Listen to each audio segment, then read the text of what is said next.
Hello, welcome to the Reloading Podcast here on the Firearms Radio Network, presented by Primary Arms. How's everybody doing tonight?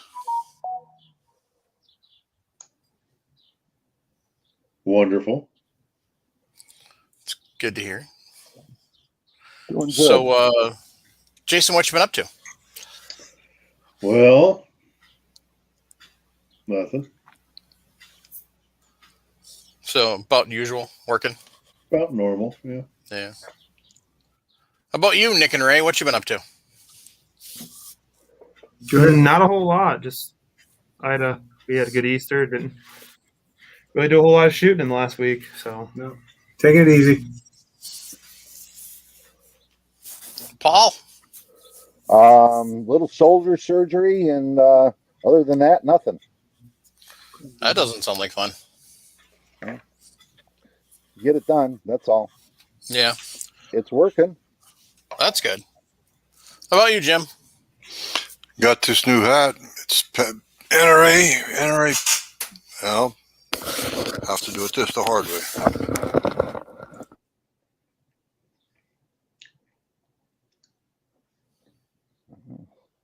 I'm a benefactor member of the NRA. Nice. And I got doing a few things around the house, keep peace in the house so I can go shooting sometime.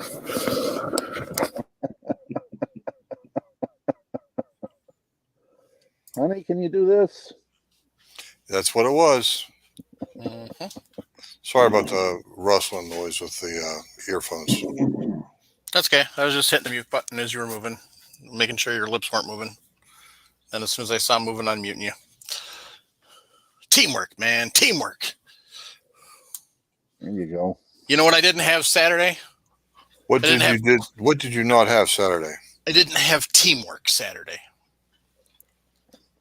My dad came over, the boys and I went shooting with my dad, and they didn't have teamwork. They didn't bring the 22 rifle ammo.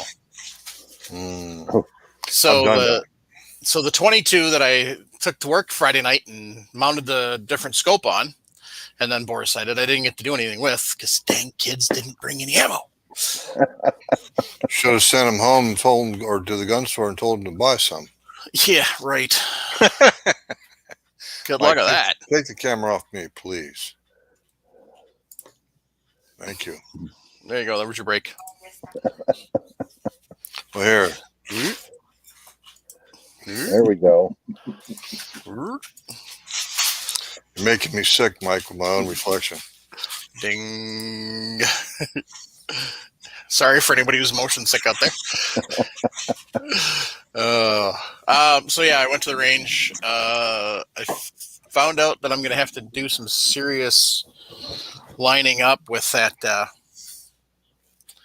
stupid gas block. I'm going to have to get it in a dark room with a flashlight down the bore and look for the light because I thought I had it lined up. Still no difference.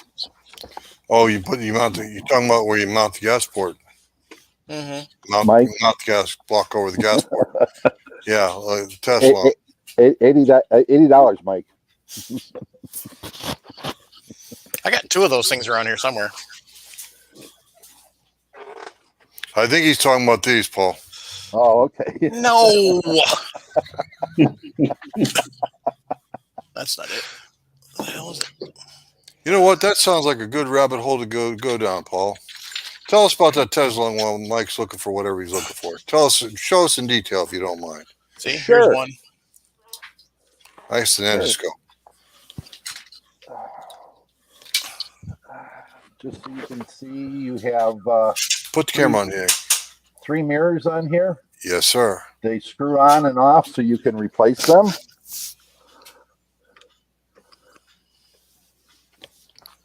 That's just a carrying tube, holding tube, packaging tube, right? Packaging tube. It's a shipping tube it comes with, and that way, you can bend these pretty easy. I mean, they're only a steel tube, but they're not very thick, being only 20 caliber. Mike, Nick McBride's got a nice comment in there you might want to pay attention to.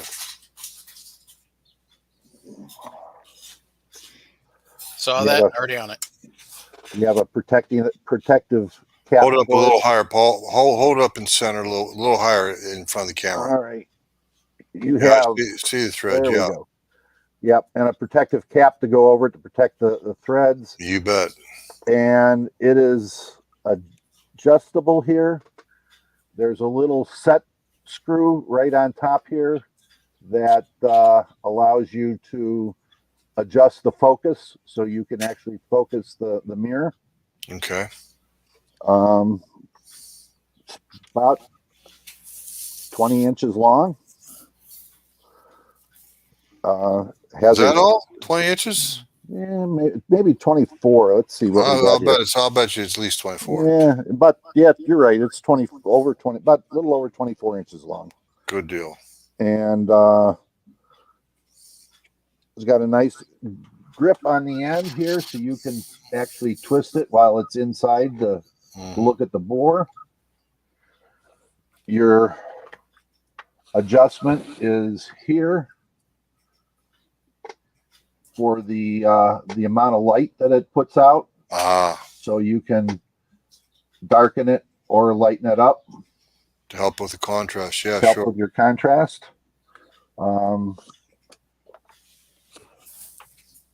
USB plug and a USB-C plug.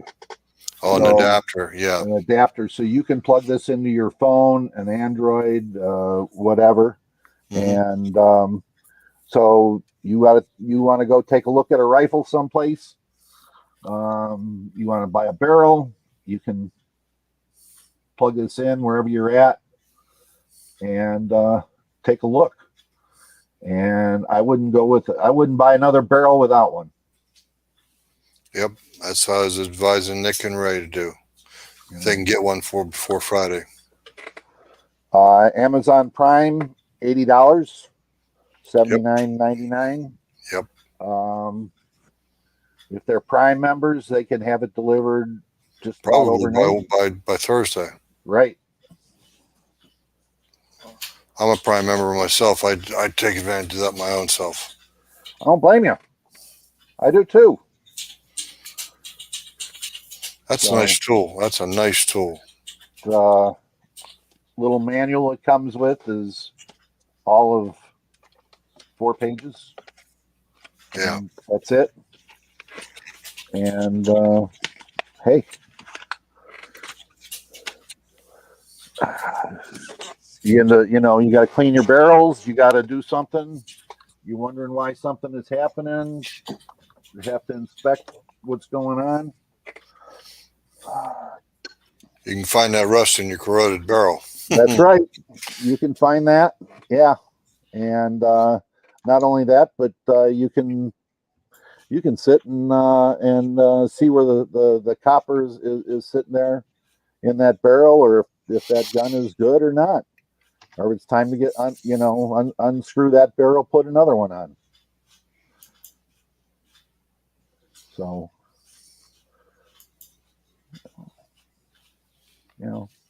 like I say, $80. It's a very reasonable option for you. Yeah, it would save you a lot of grief. You buy a barrel that's worn out or blown out or rusted out because somebody used corrosive ammo, forgot to clean the gun. Yeah. Save you a lot of grief. Hey, this gun's got rust in the bore. I can't buy this thing. Well, at least you might be able to get a serviceable action out of it. Yeah. I'm actually talking to Nick and Ray, and they both know it. Travis, good evening. How you doing? He's waving for the benefit of the podcast listeners. He's waving silently. I don't wave like that, Jim. Oh, sorry, Travis. That was a good run you put on the other day on your 3-gun match. Well, that was the first one of the season. You could tell we were all pretty rusty. Yeah. I got a bigger one this coming Saturday. Okay. And your 3-gun equipment, that was good too. That Good. was a good intro into what you need, and it's the minor amount of equipment that you need for it. Yeah, what Paul's referring to is, if you guys are interested, go over to our YouTube channel. I posted 2 videos within the last week. One was kind of just an overview of some 3-gun equipment that you're going to need if you get into the shooting sports. And then the second one was, we're back into this week in 3-gun season 2. And it was a very interesting runs on your 3-gun matches. Since it was Easter week, we had some Easter themed couple stages.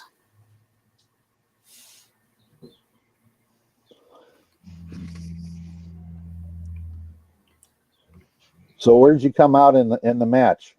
4th. 4th. What were the stages? Well, you'll have to go watch the video, Mike.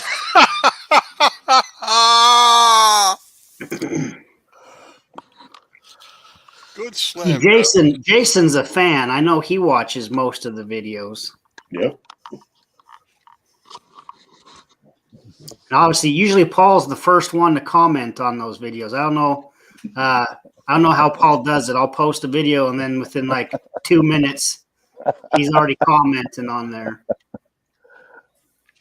Well, like stalking you, huh? No, I thought they were good. It was good. It was good information on it, especially on the kit for 3-gun.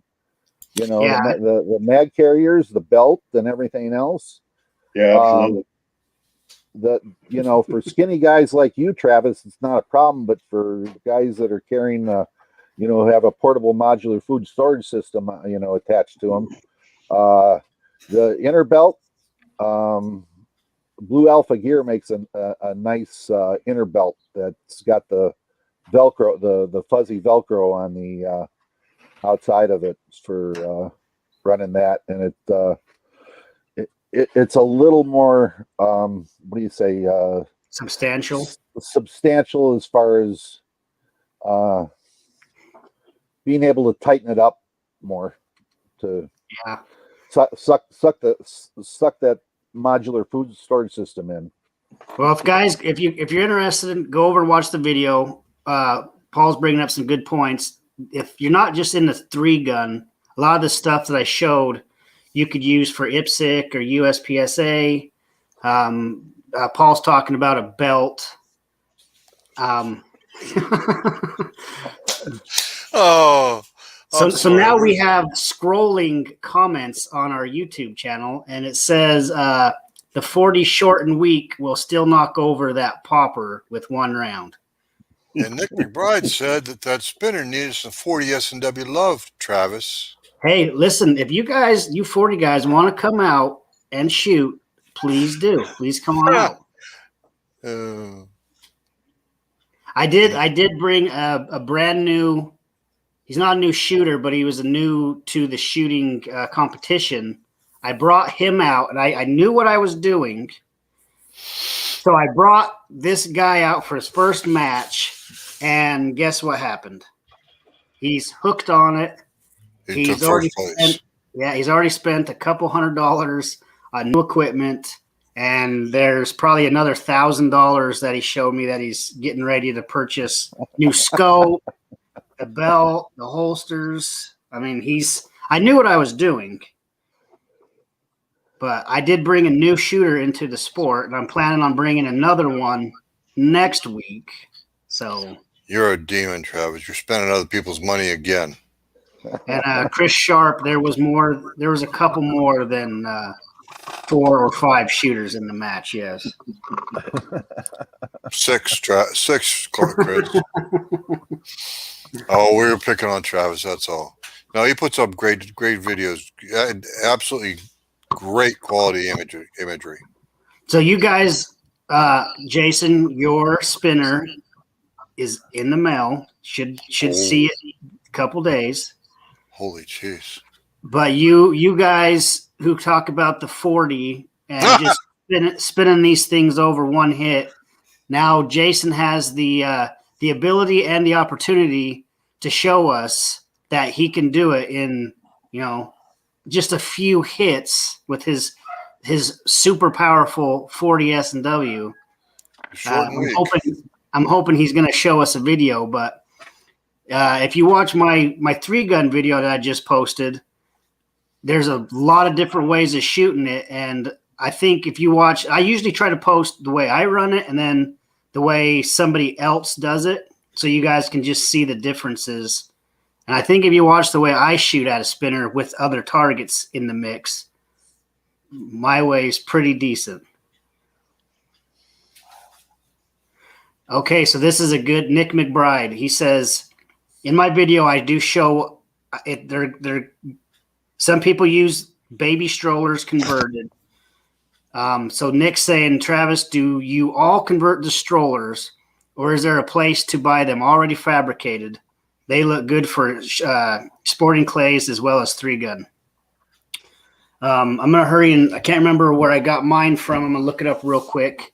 But a lot of guys do convert baby strollers or wagons and such over. I did get a very high-end cart that folds up really small and can fit in your trunk of your car. But like I say, mine was pretty expensive, and a lot of guys don't want to spend that kind of money on one. But the one I have is purpose-built for shooting. So it's got. I've been working probably 2 years on a review of this cart. So at some point there will be a video of it, but like I said, I wanted to beat it up and actually use it. So I'll get back with you guys. I just got to remember where I got that cart from. Using a stroller like that, I don't see it's no different than using a golf cart for golf clubs. It's protect your equipment, keep it from falling around, make it a lot easier to haul it around on the rough courses and stuff like that. Yeah. I think it's a good idea. So the place I got mine from is called Range Tactical Gear. And they're specific, like mine was like $650. But you can't, that's why some guys get baby strollers, because they get them at the second hand and stuff. But like I say, mine's got an umbrella, it's got a cup holder. It's got a spot for four rifles. You like getting your ass beat up, don't you, Travis? Cup holder, stroller, umbrella. Yeah. When you're out there, you don't want to have that sun beating down on you. You got a chair with it too, right? I don't have a chair, but okay. I'm gonna throw one on. You better have a throne. Dog, Travis. Good on you, buddy. It's your money. Now, usually you go out and buy those 3-wheel strollers that the women use to go jog with. Yes. Those are the ones that you look to buy, and then you can finagle all the parts and everything else onto them, the hold rifles and shotguns. And Creedmoor Sports, I think, sells them too. They sell a really nice one. There's a lot cheaper ones, but mine's all aluminum. It folds up. When it folds up, it's literally like 6 inches tall. So which one do you have? The Pro? I'd have to look. Mine's a couple years old, like obviously 2 years old at least. Yeah, mine's close to the Pro. Mine might not be that wide. Yeah. So I will include a link in the show notes for that, so you guys can see. These things are pretty fancy. Yeah, mine's probably closer to the Range Runner XL. Okay. So, yeah. So I didn't spend quite $650. I spent probably more like it says 500-ish. I'm thinking I could build one for a lot less than that. Yeah, and a lot of guys. That's what I say. A lot of guys get the baby strollers. Paul's talking. That's what I ran for quite a while, was a 3-wheel jogging stroller, because they're cheap. But if you guys go and look at Range Tactical Gear, you'll see exactly what you can get, all the options, and you can see the benefits. You can fill it up with all your ammo, all your gear. Yeah, I mean, they're fancy. So They are very fancy. And Mike, if you look around, the guy even has one on there. Forget what it's called, but it folds up and goes in like a Pelican case for travel. And it's like red. And it's one of the fanciest ones I've ever seen. But yeah, they're super handy. Hey, Mike, pick up on GGW's reloading comment. Travis, I've got a question for you. A serious question, it looks like. Well, if you have an inverter like I do, like I could put the inverter on there and have all kinds of stuff. So I could have a blender, like for the margaritas. There's no drinking on the range, so I don't know what good a blender would do out there. Coffee pot. Coffee pot, yes. Yeah. There's no drinking on the range. What good is that? Fun suckers. Oh, the Range Runner Air. Yes, that's the one. They got a cowboy cart. Or they got a couple of cowboy carts. Yeah, for you. They old got a stripped down version. Yeah. Does that one have like a seat comes with it? The cowboy one? No. It's just got more gun spots. Yeah, I've seen where some old cowboy action shooters, they take like got like a gun rack on it. Like yeah. On the front instead of on the like side. Like Jim was saying, they take a stroller or a golf cart and then they modify it up, and then they even have a spot for a seat. So when they're wheeling their guns out to the OK Corral or whatever, they can sit down and take a breather before they get up and start shooting.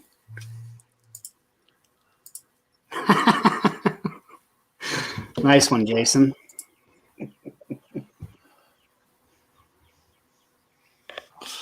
Oh, good grief.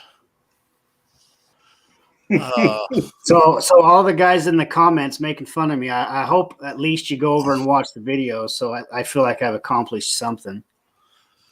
I have a question about your gear video. Which model hearing protection were you running, the $100 or the $300? I have two pairs of them too. Yeah.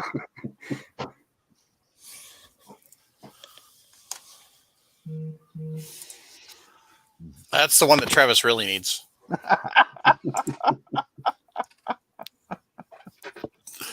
Oh, man. For the podcast listeners, James Escovich asked Travis if the inverter was for the breast pump. Well, thanks for clarifying that, Jim. You brought it up, Travis. I didn't bring up anything about a breast pump. I just started laughing. So Paul Loud says that explains why he buys such expensive equipment still living in his mom's basement. Hey, I tell you guys all the time, and I practice it. Buy once, cry once. So that's how I feel. I know a lot of people who buy something cheap, and later on they end up buying the more expensive stuff. And to me, that's more wasteful. Why buy something twice when you're just going to end up at the end point anyway? So just skip all that BS and go right to the good stuff. If you work on cars a lot, you learn that with tools. Yeah.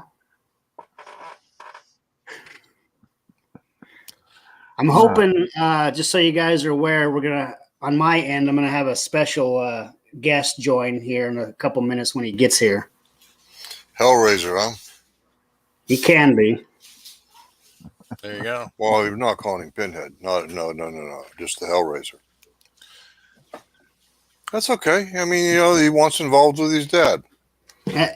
Why are you guys picking on me, Jason, about living in my parents' basement when obviously right to the side of you is a young man with his father in his father's basement?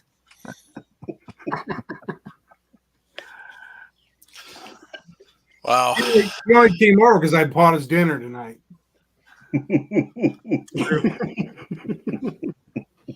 Epic. Good grief. All right, Paul. Yeah, Enough of the shenanigans and start talking about charging cases. charging cases. Okay. Well, we got to have equipment to charge cases, and you know what? Everybody that I know of starts with one of these, right? Mm-hmm. That's the scale that that everybody recommends, or that type. We'll go that way. If you're going to use it, and I'm not saying don't, I'm just saying just a couple of things. I'm going to try to see if I can move in a little closer here and see if you guys can see what I did here. Does everybody see that? Attach a wire or feather or hair or something to the end of the beam. That's a piece of wire, not to the beam, but to the scale at the zero mark, so you can so that overlaps the mark. Okay. Okay. So you can really, you can see what's going on. And the other thing is, I'm going to tell you, if you can get a camera that you can put up to hold to close like this, where you can see it on a tablet or a phone or something, so you can be zoomed in closer, you can be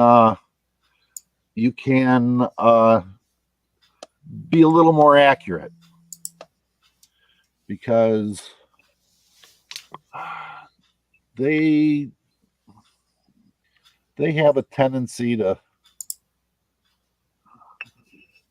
I just dropped in, what was that exactly? 8 granules of Varget.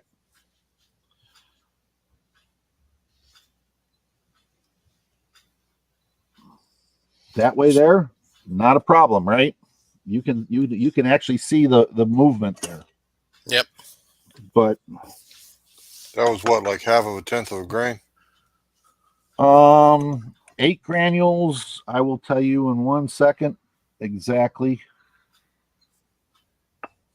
8 granules is, would you believe, 18 hundredths of a grain. So it's 0.18. Yep. So almost 2/10 of a grain then. Almost 2/10 of a grain. Wow. But as I can sit down and drop in little bits at a time, and not all the time, but sometimes the scales will not register what you're putting in. I'm going to take this off for a minute here.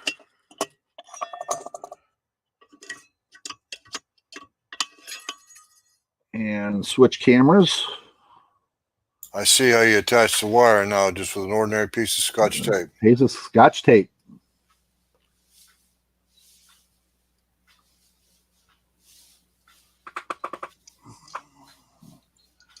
What you're looking at is the knife edges on these scales, which is right here.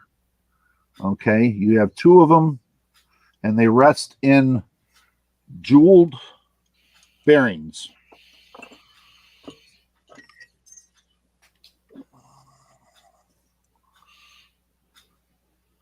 That's the one place that, guys, you've got to keep clean, because the dust will grind those V-shaped pockets into a round radius.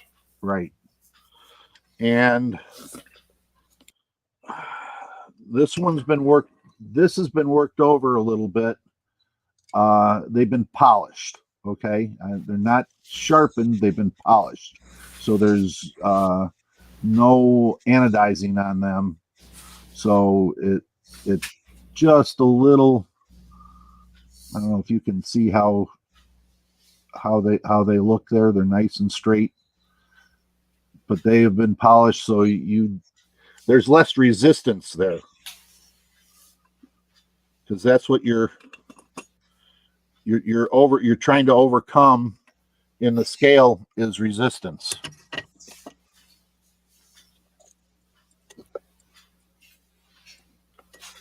So we can have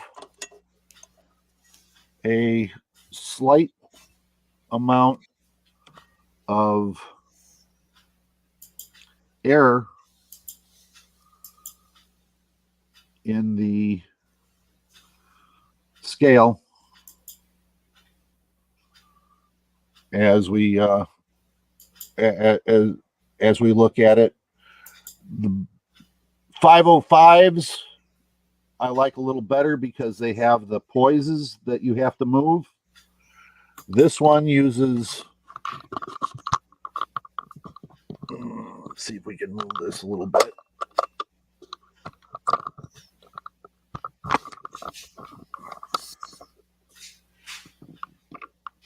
This one uses a drum to get a little too much light here. There we go.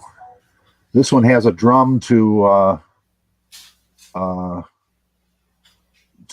adjust your weights in, so you can actually get, you could probably go in and do a half of a tenth of a grain without too much of a problem, if you can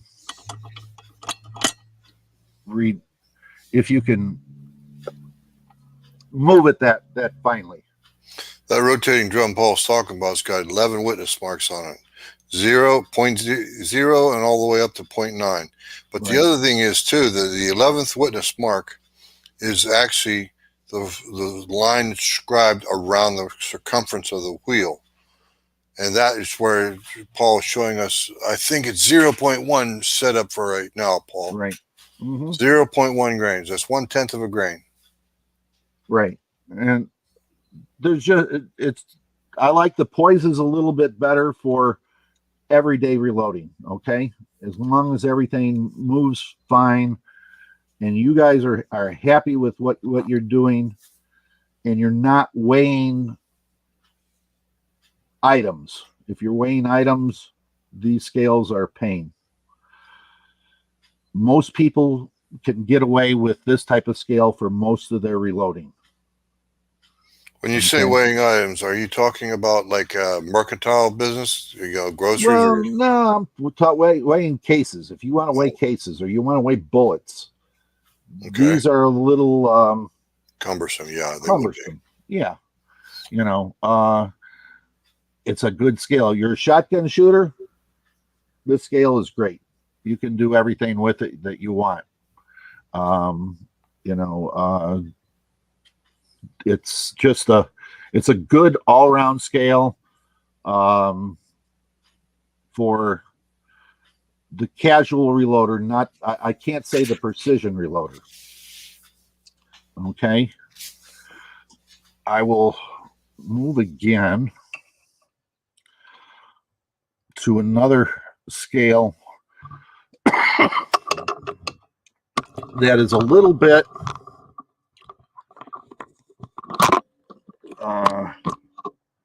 let's call it a little bit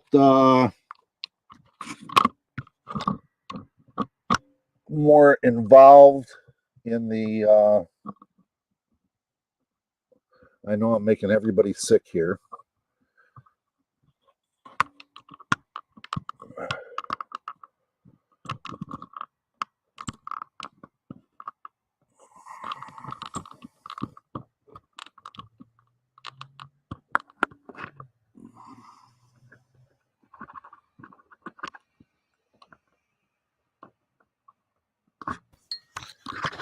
So you got a couple of different electronic scales there. A couple of different electronic scales. And the reason why is because a lot of people are, want to have a cheaper scale. Okay.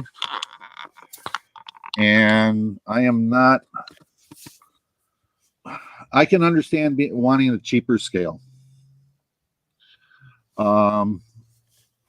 Here we have a RCBS Rangemaster 750. I think these were about $85 at the time for these, and they're an all right scale. They're great for weighing out items. You know, you want to weigh your shell cases. You know, there you go. You know, it can weigh a shell case without too much of a problem.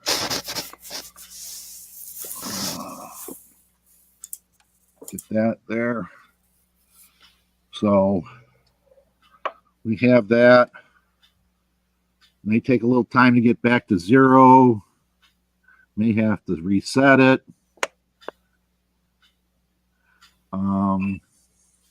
Yep. Okay. I'm gonna watch. I am slowly trickling in powder. Again, this is Varget.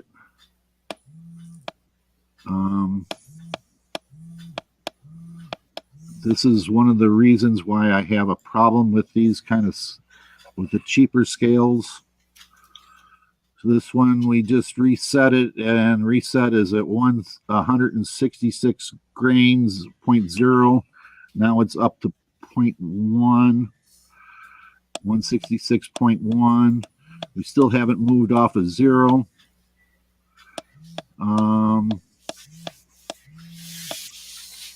Still haven't moved off of zero. I have, how bad. We have maybe 20 granules of powder in there already. Hasn't moved off to zero. And it's 166.3. Someone see a issue there with the scale? And go over here to this scale here, and we got 0.3 of a grain of powder already in that I've been able to trickle in without moving the scale. While you're trickling in powder, is it right? In other words,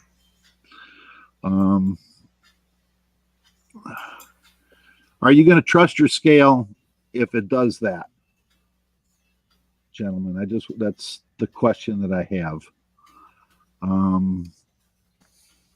Not typically. Not typically, but you're sitting there. You're sitting there trying to trickle charges in to get to a point, and you're 0.3 of a grain over the charge that you may want. So you may have to take off the pan, pour it into a container, put the pan back on, re-zero, put it in, 0.3 of a grain. Well, to be fair, Paul, you actually moved the scale a few inches. Sure, I know. May have thrown it out of calibration. Temporarily, I should say.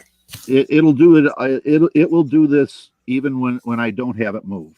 Wow. Okay, and I've found this with other dispensers and scales that I can put in a couple of granules. It won't register it, and then we have a problem. Yep. And 0.3 of a grain isn't much unless you're at the maximum charge, and you could put you over, way over. Well, if you're using powder like Tight Group or Bullseye, minimum load in 38 Special for Bullseye is 2.7 grains, but yet if you're off by 0.3 of a grain, that's giving you velocity you don't particularly want, like if you're shooting NRA Bullseye. Right. Or if you're, let's say you're shooting minor caliber in IPSC and it pushes you into major. and put you in an all new class. So, I mean, it's different ways to look at it. Question your scales, gentlemen. I mean, that's all I'm trying to say here is do a really good test of your scales and see what you're running up into. I mean, well, the thing is too, Paul, it's been mentioned in the YouTube chat already, and it's actually top center of my screen, the image you're sending me, and I see a check weight there. Why don't you just pick up your check weight and put it in? There's a 20 grain check weight. Very good. Thank you, sir. Okay. So the scale's accurate. The scale just is not reliable. Accurate. It's not reliable, that's all.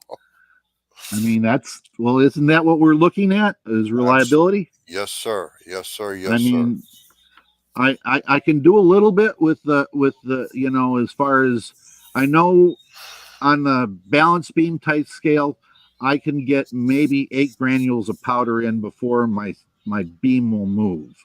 Okay. With this one here, if I'm going slow enough, I can put in a half a grain without a problem and not show up. We're talking, heck.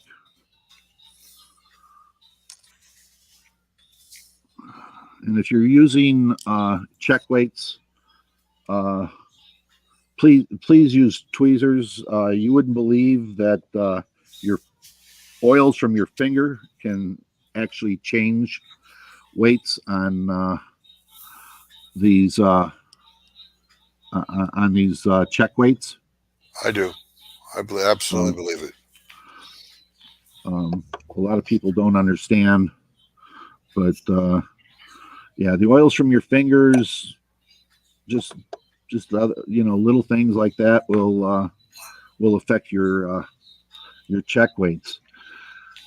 I'm not going to go to the high end powder scale yet, as far as what I have out tonight. I don't have my 120 out because I only got a little 4-foot bench, guys, and I can't get everything out. But I want to go over powder dispensers. We all know what those are, right, guys? We have the ambiguous drum type powder dispenser from RCBS here. Good old Uniflow. Yep, good old Uniflow. Got the baffle in it, everything else. You can sit down and go through and pull your throw your charges and sit down and say, okay, and fairly accurate. Especially with pistol ammo, pistol powders, ball powders, and that type. Repeatability, I rate it as an F for repeatability. You do have a little bar here with numbers on it that you can sit down and look at and try to guess where it's going to be. And they make the micrometer style for this, which is better. This is a replacement powder measure. I had a dual measure from RCBS, and it was all set up with a pistol drum and a rifle drum with different micrometers. That was good, but we have this straight line fill and then a slight offset into a round a cylinder. We have a cylinder here that it fills. And like I say, repeatability on it, I rate it as an F. you can get it close, but you're going to spend anywhere between 10 to 20 minutes to get it dialed in right. The higher the money you spend on your on the micrometer part, the faster it'll dial itself in. But I does not handle stick powders the best. It's better with flake and with ball powders. Its use, you have to get a rhythm. So I go up, cut a kernel there, knock it twice, come down.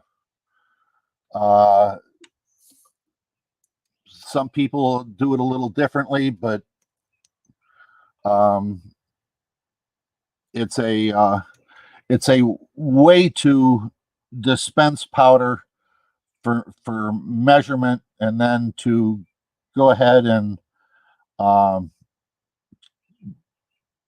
bring it up to weight. So in other words, bring it down. If you're loading for rifle, bring it down by a half a grain or maybe a whole grain, and then trickle up to get what you're looking for. I'm going to show you guys these little things here, these little beakers. They look like, you get them on Amazon for about $6 or so for a dozen. They're nice. They don't spill powder. In other words, you don't have it bouncing out of your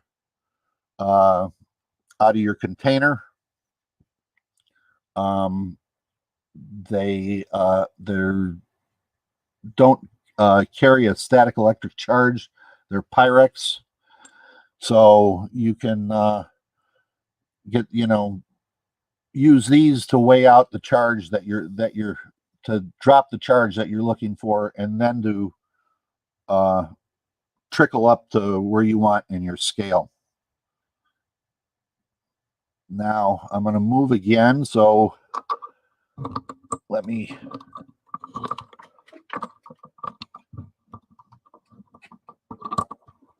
and I'm sorry guys, but one day I'm going to get a better tripod for this.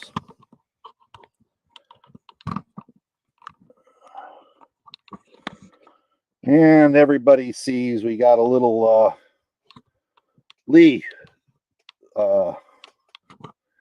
here. Now for less than $30 or about $30, I like this. It's really, some people look at me and say I'm crazy, but I come up, I come down. It does not cut a powder charge. It will not does not cut any powder. And it's repeatable to an extent. I find it 0.2 of a grain, 0.3 of a grain, without a problem. It will repeat itself, and it's a good powder thrower for most people. And I would say that if you shoot and rifle, you could get one of these and you would be very happy with it. The only thing that I don't like about it is the stand that it comes with. If you made a different stand, it would make a whole lot of difference in its usefulness. So, and then the Rolls Royce, or well, this one's the Cadillac, but he makes a Rolls Royce version of the Culver style Harold's Precision powder. They call it a powder measure, but it's a thrower.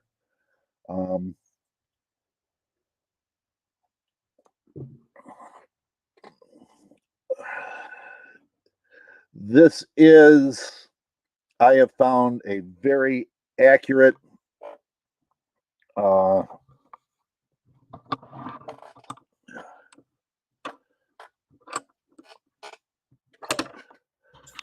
very accurate. Oh, yeah. Sorry, Paul. Go ahead. This is a very accurate powder thrower.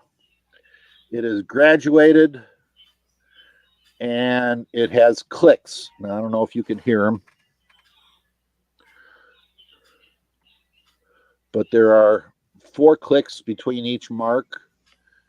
Each mark would be a half, so it's 0, a half, 1, and around all the way to 10 as it comes around. And then you can probably hear that. Is that Carl's you're crunching? Nope. That is the clicks on the powder measure. You can act. This is just like a scope with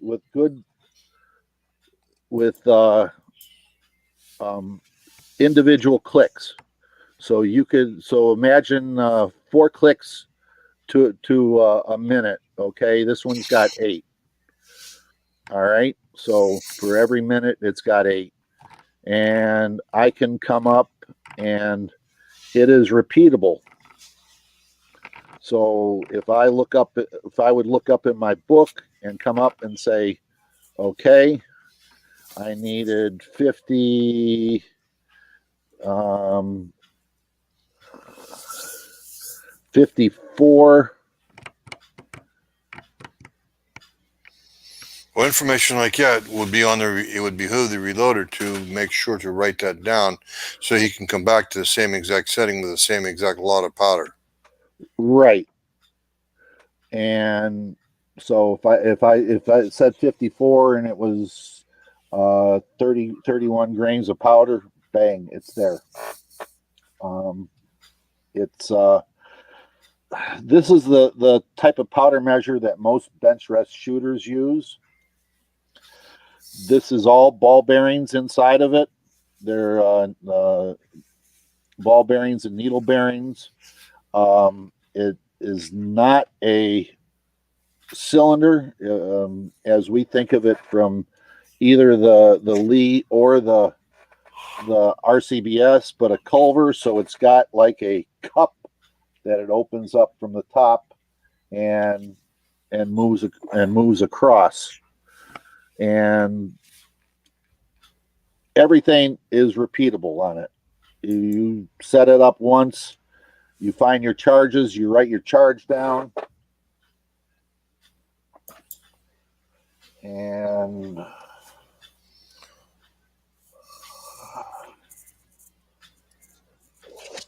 I can go into my book and I have my for this one here. It's H4895. My micrometer setting is 45, and that will throw 25 grains without a problem, and do it repeatedly. So,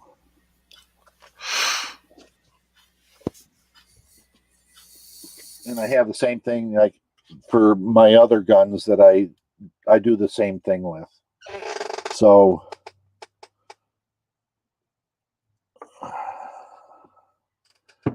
then we got to charge a case, don't we, Mike? Is that what we're here for? Yep. Talking about charging cases. Yep. Okay.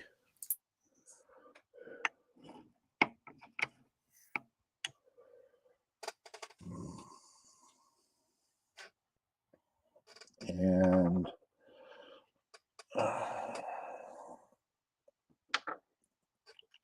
get a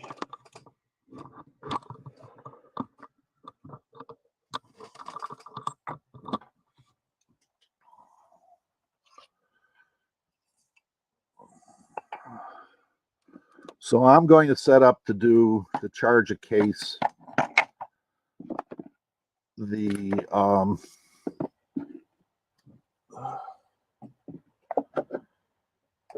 that I want it set up for extreme accuracy.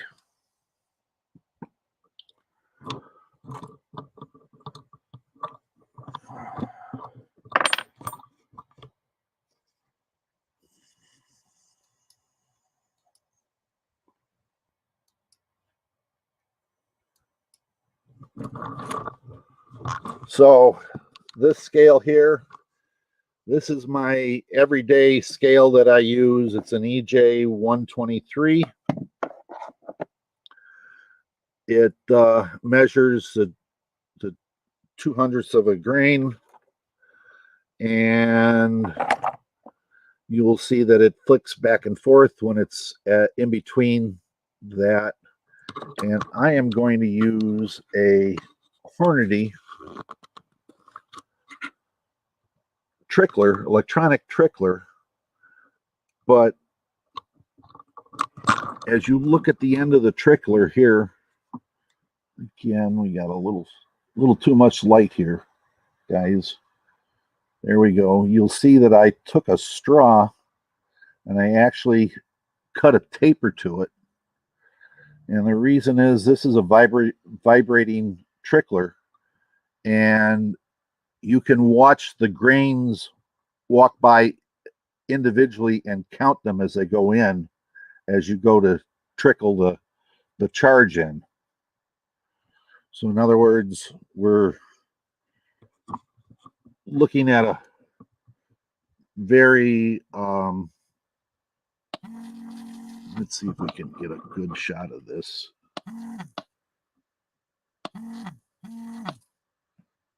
I know I'm going too fast there.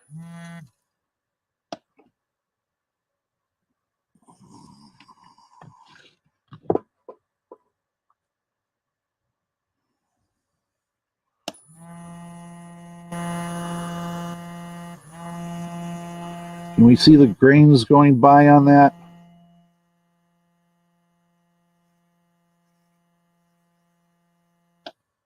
Absolutely, Paul. If you would hold your hand over for a few moments while it's trickling. Okay. So cut out to shadow it so it doesn't have so much glare from your overhead light.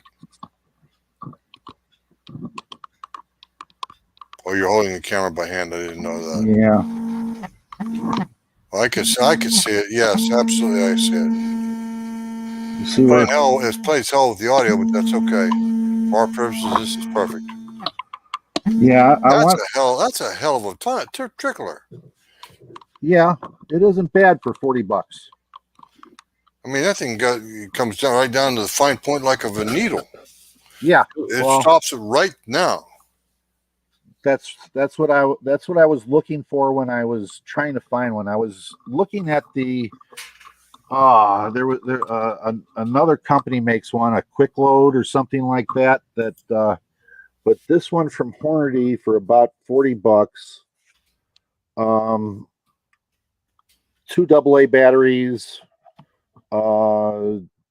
sets in like that if you want it, comes out, comes down to where you want to set it, and can sit down and adjustable. You can run it on high or low, and you can see as it trickles up, you'll see the scale move. So you can and it'll keep moving, but it usually about 2 or 3/10 of a grain, and it will go from there. But it's a good little trickler, and it'll help. It can help with precision. So, and I can move it pretty fast.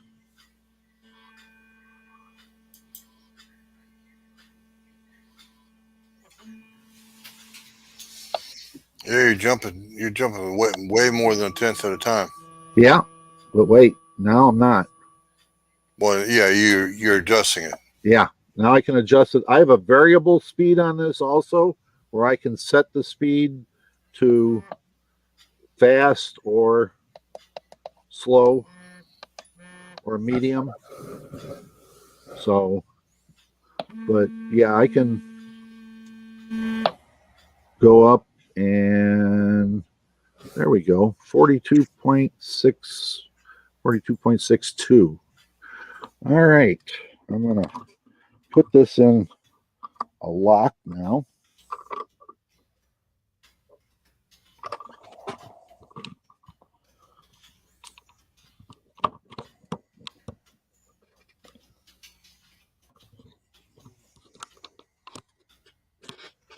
And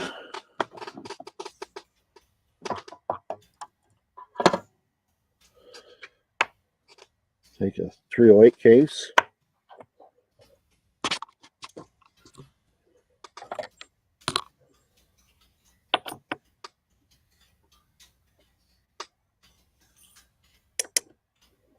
And we charge the case.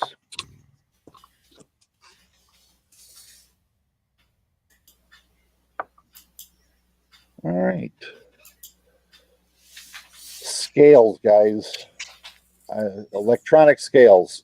Careful what you're buying nowadays. I can recommend A&D.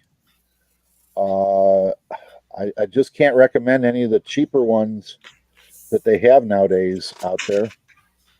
I don't see the quality, and they're too slow. As you look in the specs, look up and see what they have, and see how fast the response time is in the specs. Yes. I'm going to ask you some nosy questions if you don't Sure. mind. Now, this is very personal, very nosy. Yep. Do you remember how much your 510 cost you? Your RCBS scale made by O-House, the RCBS 510. How much did it cost you when you first bought it? Do you remember? Maybe $30. Maybe. Okay. And that green scale that's there that proved itself unreliable right on the air. $85. $85. Yep. And that last scale that proved to be, measures down to a tenth. If you don't mind, how much did that one cost you? That one there cost me $350. That measures down to a tenth of a grain, or 1/100th of a grain. 200th of a grain. 200th of a grain. Oh, excuse me. And it's proven reliable, far more reliable, probably as nearly as reliable as the RCBS 510. Am I right?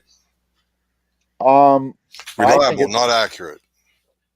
Reliability wise, yeah. I mean, yes, they're reliable. Okay. Mm-hmm. Any of the scales here, any of the three of them can be reliable. Accurate, no, there's one that's accurate. Okay. Yeah. I mean, that's how I look at it. One is accurate, the rest of them are reliable. Reliability means that it turns on, I put a check weight on it, it tells me the check weight is good, and we're good to go. Okay. Now, if I take the Rangemaster 750, I weigh out the charge that I'm looking for. I take the pan off. I recalibrate I zero out the pan because I've trickled up into it. Pour the powder charge all at one time into it. Reliable. Okay. Fairly accurate. You know, a tenth of a grain either way as far as it goes. But that's the same accuracy that you get out of the 510. It will tell you in the book it's accurate to a tenth of a grain either way. Right. accuracy and reliability, we have two things. Accuracy is my EJ 123 or my FX 120. I could reload with all four of the scales. Hell, I could reload with just my Harold's powder measure here without using a scale. Because I know where my load is supposed to be. I can sit down and dial it right up and say, yeah, okay, the book's telling me that I've checked it before. It's got to be so and so, and okay, just turn it right to that. Go to town, and I've done that. So this is almost $300, guys. I mean, nowadays these are about $300. Their top of the line one runs almost 400. You got that in a scale with the EJ 123, almost $400, and the FX 120 is 500. There isn't a scale that's out there today that I would use that isn't, even the balance beams nowadays are what, $100, $110 for a decent one. I mean, you can get a Lee. I don't know if I'd trust it, but you can get a Lee to do what you need to do. How accurate is it going to be? Some of you guys are running Reddings. Mike, you got a Redding, right? Yeah, I've got a Redding. The thing with the Lee, the biggest issue with the Lee isn't reliability or repeatability. It's the same problem that a lot of people have with a lot of Lee products. You have to learn how to use it. Okay. And the Lee is value priced for a reason, because it's not a very user-friendly scale. Once you figure out how to use it, it's actually pretty consistent, and it's pretty reliable. I mean, I've set up the Redding and the Lee and the RCBS against each other and had the same charge, and they're all, very, very close. I mean, you're talking maybe a millimeter off on the measurement between the three scales. Okay. So, I mean, but so you're within that one, the plus or minus a tenth of a grain, right? But how you got there? Yeah, it's how you get there, and the Lee you have to figure out how to use. And the biggest problem with the Lee is that tenth of a grain setting. It is so finicky and so much of a pain in the ass to learn how to use right. That's why people have problems with it. Okay. So, I mean, the main grade, the tenths or the tens, and even the singles aren't bad. It's that tenths of a grain gradient that they've got on there that makes it a real pain in the ass to use. So, and now you're Redding, nice and easy, pretty simple. Okay. So again, that's a poise type one where you move the poise over for your tenths and tenths of a grain. Yeah, I like that. That's doable. If you added in the little tape and straight piece of wire onto it, where you could get it to get a good look at it. I like that idea. So yeah, that's old eyes like mine. You have to take every advantage of it you can. Right. Is that was that the like a 18 gauge wire, or is that a little thicker? That was actually a stranded wire from what was it? From like an automotive use? Yeah, automotive use. Okay. It's I just took one strand and straightened it out and scotch taped it up there and went from there. Yeah.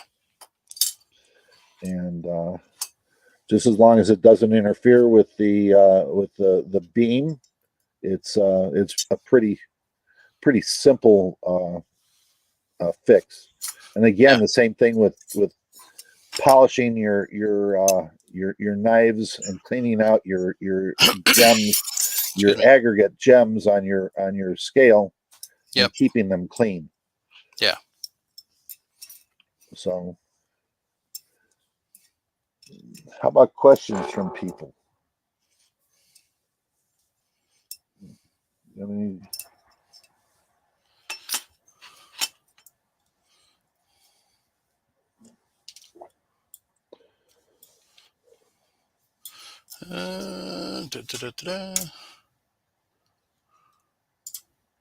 There we go.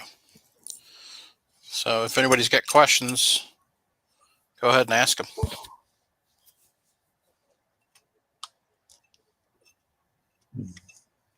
IntelliDropper. Everybody's all Travis. You run one. They're sitting there saying that it's a pretty good way to drop powder as a dispenser and scale.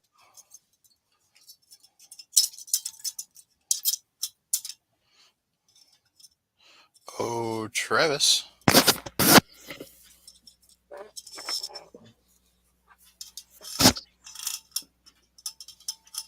Well, Paul, I tell you, it's from what I can see, you've covered just about every aspect of charging a case that there is.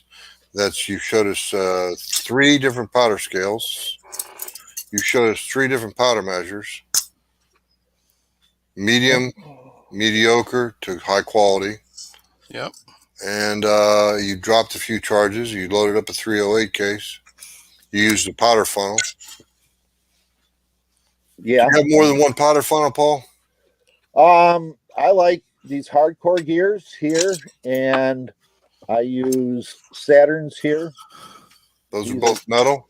They're both metal. Wouldn't use plastic to save my life. I know why. I use these little mini beakers. You can buy them. These are what 10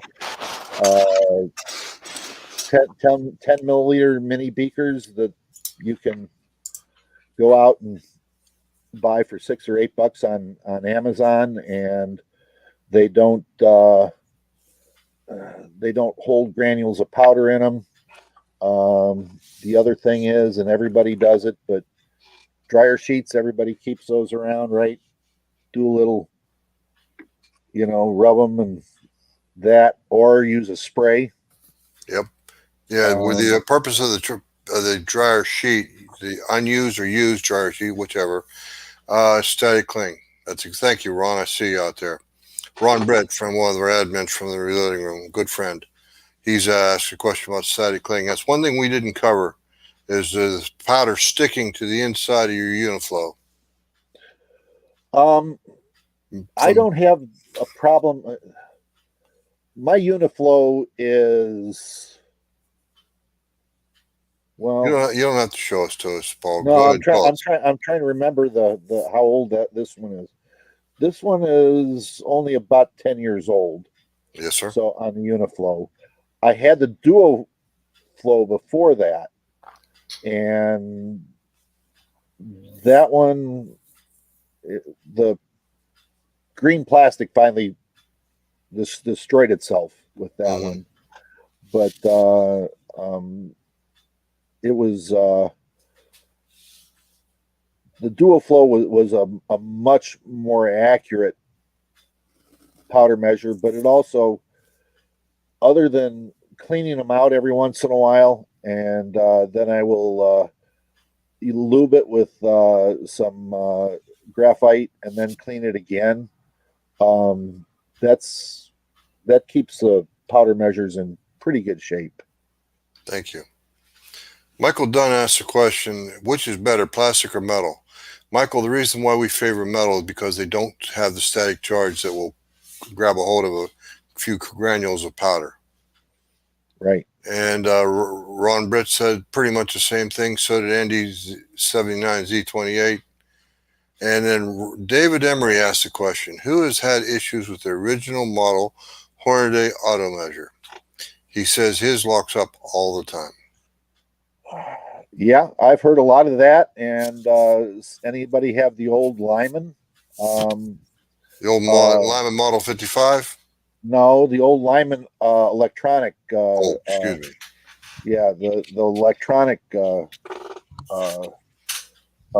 dispensers and scale. I've got the version 6, but yeah, I've heard the older ones had problems. Yeah. Michael Dunn has a follow-up question. He wants to know if using dry lube is good to put on the funnels. The way they resolved it, Paul, hold that dryer sheet up again, please. It looks like Paul's got himself a fresh dryer sheet, Michael. Yep. And you can use it to wipe off the plastic or wipe out the funnel, whichever. It isn't going to hurt anything because the metal funnels do not hold the static charge that plastic does. I really like the hardcore gear because it is not as big, but it is a spun aluminum that has some definite weight to it. Mm-hmm. Color coded, so I know that green is 308, not a problem. And it never seems to have anything stick to it. I mean, I haven't even been able to wear the anodizing off of it. That's Yep. They're not cheap. They're almost $30 a piece. But I look at it as I use them a lot. Okay. These, I think you can find these for about 10 or $12 a piece. And guys, Google up metal powder funnels. hardcore gear. Hardcore gear is one. Saturn 419. Lyman. Mike's got a good metal one right there. That's the Lyman one. This is the one that Travis sent me. So it's a good set. Yep. The nice thing is with that, you have a set. These you're buying individually. We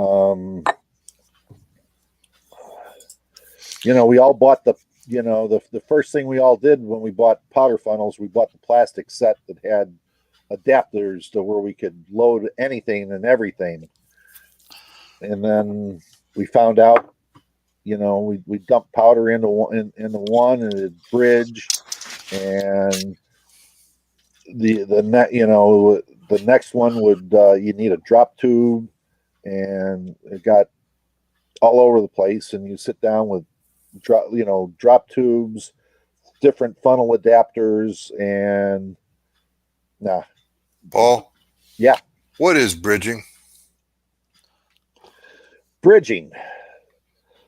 It's where multiple granules of powder don't have enough force and lock together so that they cannot pass through the opening. Okay, so in other words, if you think of a bridge that your car has to go across, it's got a support on one side and a support on the other side, and the roadway goes across, and that's the bridge part of it. And it sits down and it gives a little, but it won't pass. Well, individual powders will lock together just like this, and they will prevent the powder from dropping all the way through. And you have to go in there and tap it with a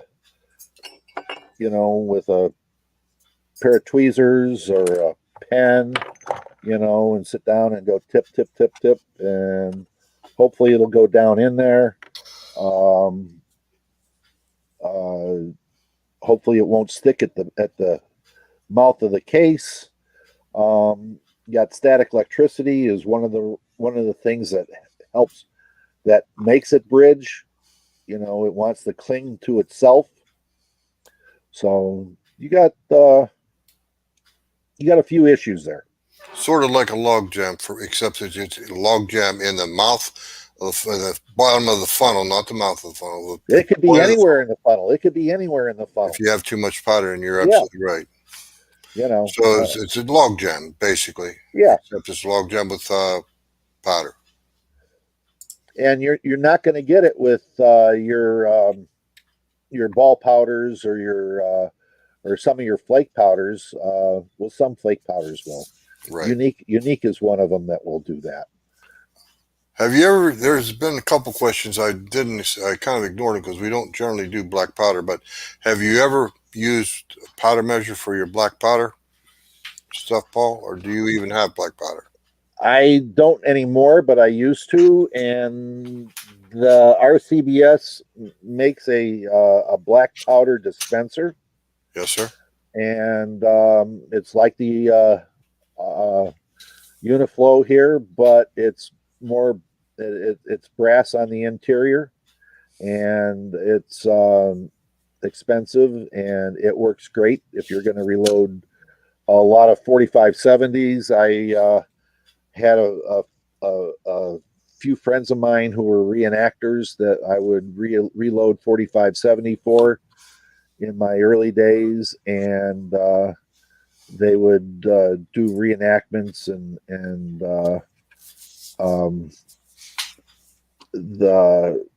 have shoots, long range shoots with their black powder guns. Well, it's kind of off the topic, but I don't ever let anybody tell you 4570 can't reach out there and touch one, because I've seen shots at 1105 meters with a 4570 Navy rolling block and shot at a steel buffalo in Raton, New Mexico, and we're talking hits. We're talking hits. Black powder. Yeah. Anyway, that's off the topic. Ron Britt, you asked a question. You covered it again. If you don't mind, Paul, cover the question again. So, are ball powders less susceptible to bridging? Oh yeah, definitely. They're like ball bearings. Okay. You can take a ball powder and there's no problem with it. It won't bridge. It flows through any of the dispensers here like glass. Okay. It will take a dispenser and as far as a manual dispenser and make it more accurate than with any of the stick powders that you have. Some of the ball powders have a little flatness to them, but they're great powders for dispensing. I have not found I have some ball powder loads, and I will say that some of them are environment loads. 22-250, I run Winchester 760, and in 223 with a 50 grain Hornady Spitzer, I run a VMAX, the VMAX, and I run Varget, not Varget, but Varmint, which is an Alliant powder that's a ball powder. And they are nice to reload because I can pretty much after I weigh one or two charges, I can sit with my barrel and I can just go to town. I don't even double check. I just can go right through it and keep dispensing powder. And it's in my 22-250 loads are really hot. So, but I don't worry about it going through this dispenser and with that ball powder. Okay, I have a question for the panel. Guys, we got at least 100 years of reloading experience right here on this show right now. Surely you guys have run into some problems or issues with powder that we haven't covered tonight. Jason, what you, bud?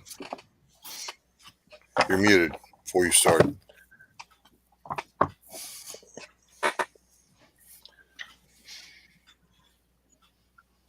Can't think of anything.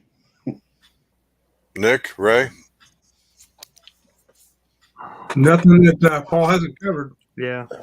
Well, here's the thing.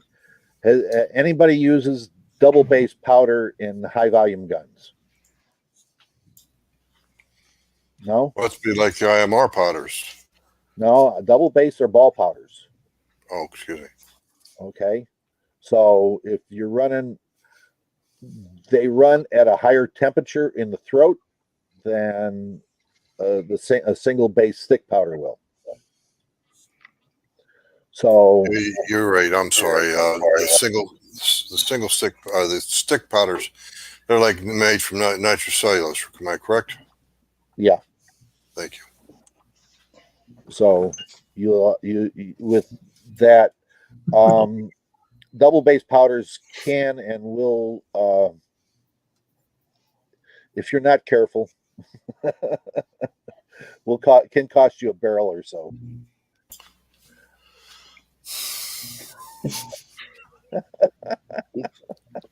That's for you, Paul. Yeah. Not you, Mr. Nelson. No, not you. Mikey, you got a question about powder? Questions about powder? No.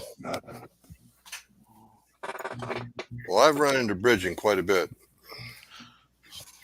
That's why powder baffles are a good thing. Yeah, that's why when I dumped too much powder at one time,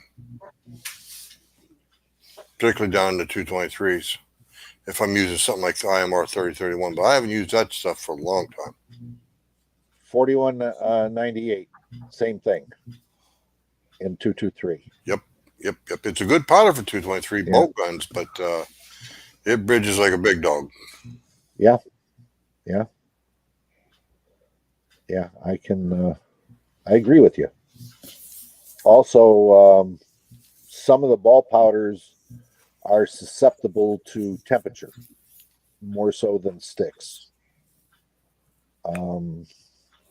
Because they're double base, they don't do well with increase or decreases in temperature. So if you develop a load in the wintertime with a ball powder and it's close to max, I will guarantee you will have issues in the summertime when it's 95 degrees and you leave that ammo laying out in the sun. And good prairie dog hunters that we are, I save the gel packs that you get and put that and put my ammo in the cooler, in the morning and then again in the afternoon. So you cool the ammo down, you can shoot longer with it without raising your pressures.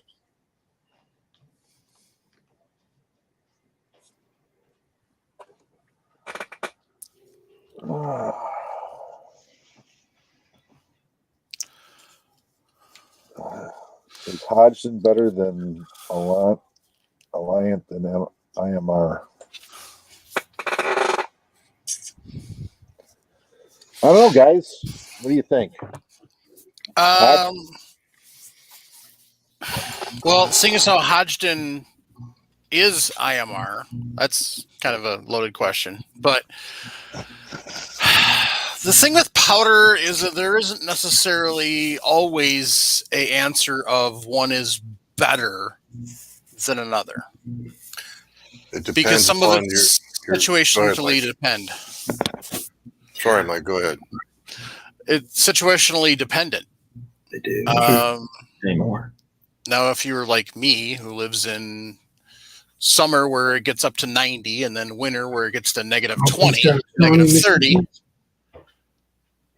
then you may find certain powders don't like that temperature swing. Whereas the newer powders, some of them aren't temperature sensitive and it's not a problem. So also it depends, you may have a powder that does great in one cartridge and is horrible in another. So not quite Coke and Pepsi, Michael, because most people agree that Pepsi sucks ass. So I wasn't expecting that.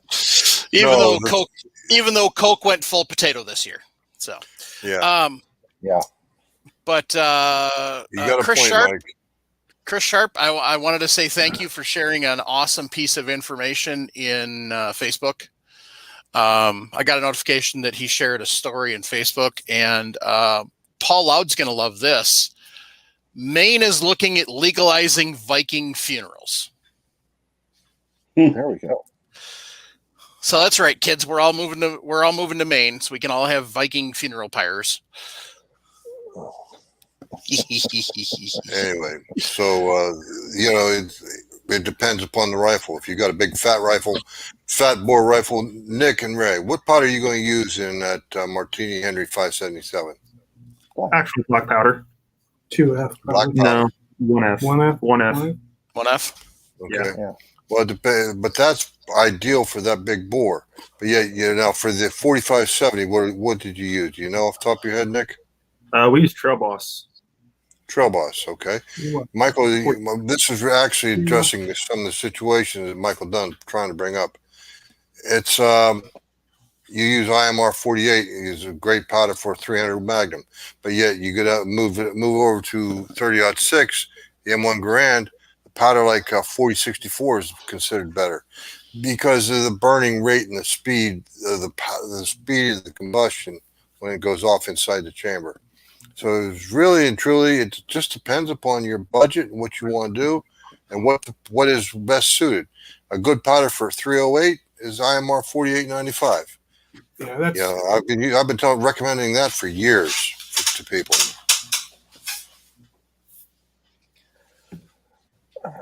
There's other things to look at too, as far as the temperature sensitivity of the powder itself. We have, IMR has now come out with their, extreme powders, and Hodgson has their Enduron. Enduron and all that, and a lot RL15, which is I'm most familiar with because I use a lot of it. Ain't so swift as far as the temperature movement. But then the newer ones, the 26s and the 16s, they're a little more. They're less temperature sensitive. Let's put it that way. So, reloading things like 7 mag, you're finding that you got a little more. You got some room to work with, so you're not worried about extreme temperatures and how it changes your load. Paul, here's a question for you that I'm sure you can answer. Again, it's from Michael Dunn. And his question is, what makes different powders to burn slower or faster? There is one is a chemical makeup of the powder. So in other words, if I'm running say a ball powder that has both nitroglycerin and nitrocellulose in there, it is going to burn faster than a powder that is just being with nitrocellulose. There are retarders that are mixed in with it as they're being formulated. So, and the surfaces are treated differently, so that with chemicals to say that hey, this is this is the speed that it's gonna run at. But don't believe in burn charts, please. Don't reload by burn charts. That's excellent advice. I can take a load that let's call it 4831, and the load is supposed to be, say, 75 grains, and I put 35 grains in there. I could get a detonation. because of it, because there isn't enough powder in there to reduce the amount of air that's in that in that case. So even though it's a slow powder, I've made it into something that is not conductive to keeping it slow. You talking about an M1 Grand? Some people like to use 4831 in 30-06, and it is such a slow powder. And at the end where the Grand picks up its gas for the op rod, you can still have a whole lot of pressure on that end and move that op rod too fast and bend that op rod with a powder like 4831. But it's perfectly acceptable to build a load with it. So in bolt guns, correct? Yeah, it's in bolt guns, yes. Even in some semi-automatics, they can handle 4831. Not a Grand.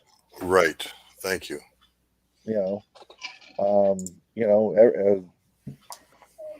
Grand. Grand doesn't have that little thingy that slides back and forth like an M1A and shuts off the powder as soon as it moves a 16th of an inch. Well, the Grand was actually designed back in the day when we didn't have quite so much powder available to us. Well, yeah, 1936 when they were, working with it, and right, they moved the bullet down to 150 grains for the M1 Grand. Mm-hmm.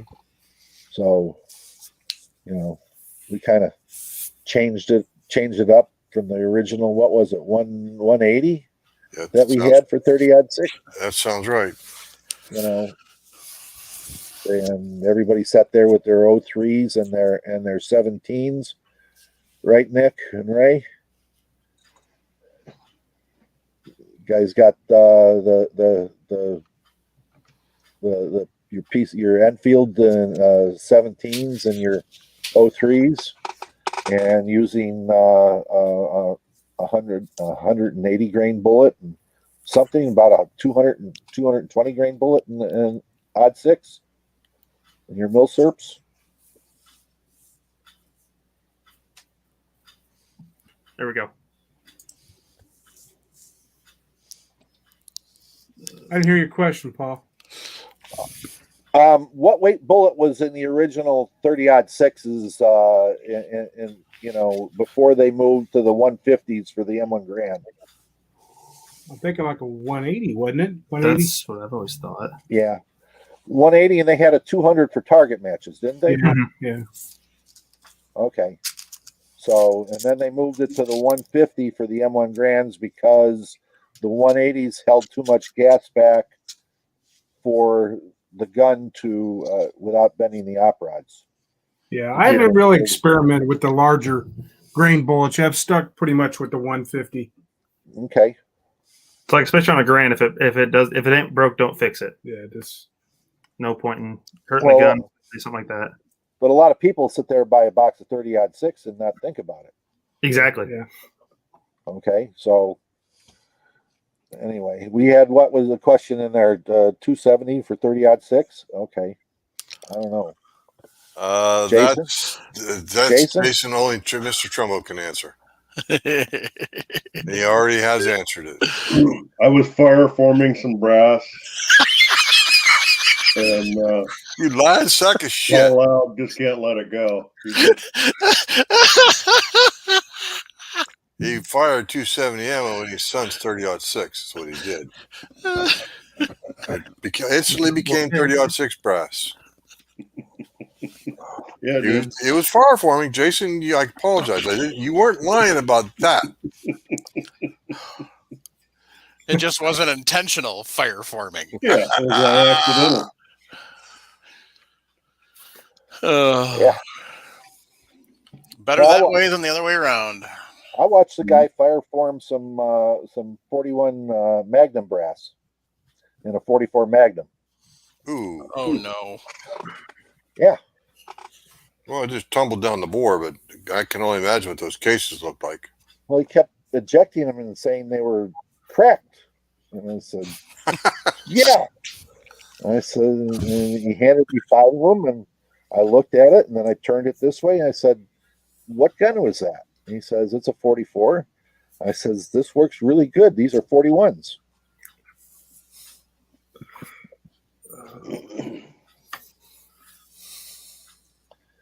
Yeah.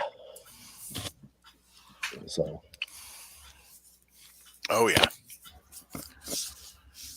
Well, Paul, once again, thank you for taking us down the rabbit hole a little bit, showing off some of the nicer powder dispenser or powder scales and stuff. And Jim, that was nice of you to lay out to people that you can buy this scale and then you can buy this scale. And by the time you did those two, you're pretty close to what Paul paid for the good one. So you might as well just save the extra and get the good one to begin with. Like Mr. Buck likes to say, buy once, cry once. Yep. And so that was kind of a good correlation to see there. So, the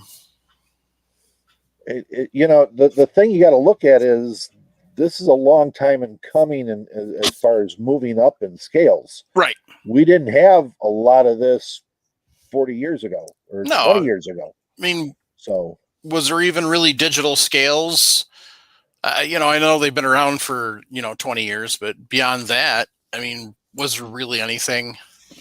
We had the PACT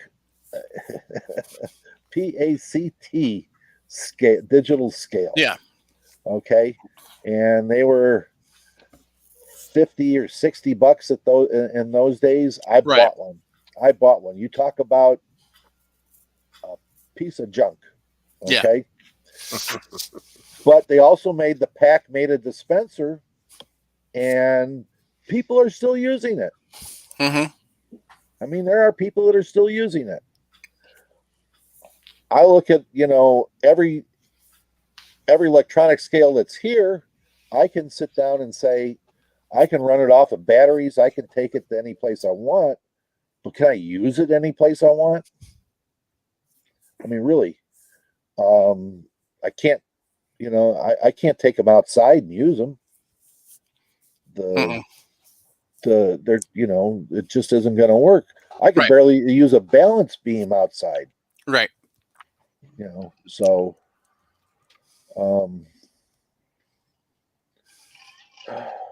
our expectations have gotten a lot higher. Right. In our accuracy department, and our expectations on our shooting ability and our accuracy at longer ranges have gotten a lot higher.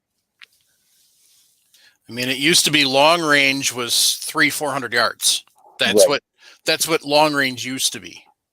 Now long range is 2 miles. Right. So, well, even if we go 1,000 yards, I mean, how many of us have access to 1,000-yard range? A lot more than it used to be. Well, yeah, but I'm just saying, on the average, most people today have 100 to 200 yards is the average range they have close to them. Right. We are getting more and more into the 5 to 1,000-yard ranges being built. If we can get past the people aspect of it,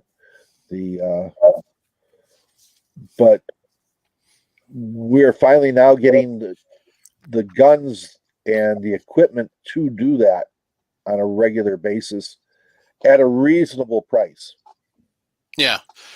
And that's the thing is, I mean, it used to be if you wanted to go shooting 500 yards or longer, you're talking $1,500 for a rifle. Right. I mean, there's people that are buying that $350, They just bumped it up. Savage did up $10, $360 now. It's the Savage XP. But there's people buying that rifle, then putting a $250 piece of glass on it and shooting 1,000 yards with it. So, and like I say, nowadays a $750 rifle with glass is you're looking at 1,000 yards. It can be done. Yeah. I'm not going to guarantee how long the barrel is going to last. I'm not going to, anything else.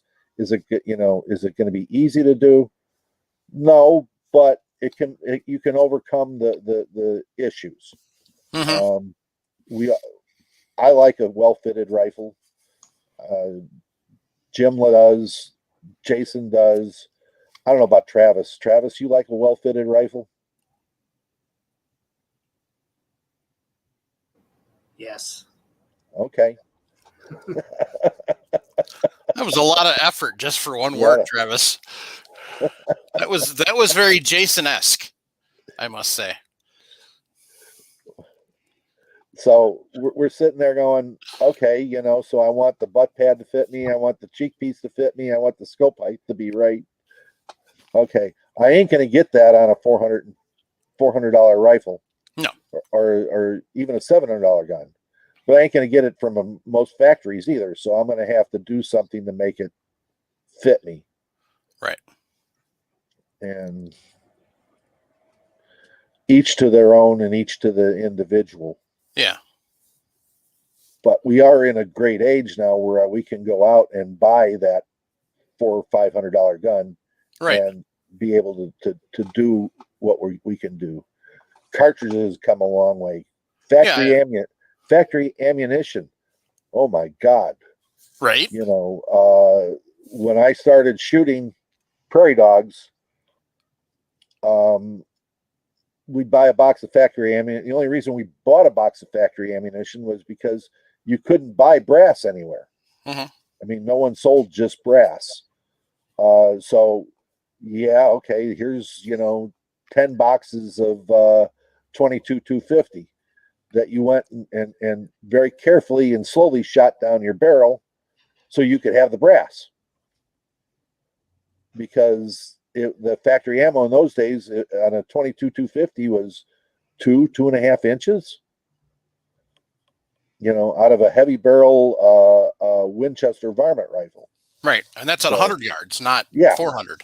Yeah, So, and then we sat down and went with our scales and our presses at those days and our dies that haven't changed a whole lot, but we've come a long way. We wouldn't think of anything of shooting at a deer past 300 yards in most places 40 years ago. Right. Nowadays we don't think anything of it. Other than I'm still have enough gun and know thyself. Right. Yeah, I mean, it's definitely a difference between even 20 years ago. We take it right around the turn of the century, and you look at a lot of the guns then, and even then there wasn't this whole $300 to $700 range really didn't exist.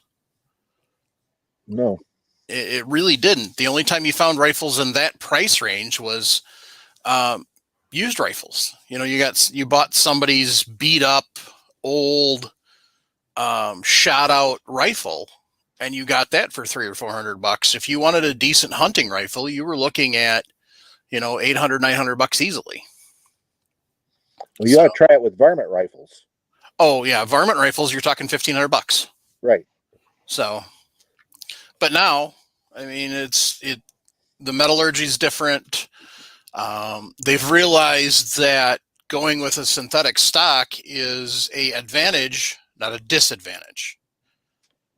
In two parts. One, it's cheaper to make, so you can put your cost into other areas of the rifle. And two, it's not temperature affected. It doesn't swell and shrink based on temperature or humidity. The stocks, yes. So, The stocks have come a long way. Yep. They're we went up really good for a while in stocks. I mean, we were looking at, a lot of well hand laid up fiberglass and everything else. Then we kind of went down with this injection molded stuff that you leave it out in the sun too long and it kind of moves. But yeah.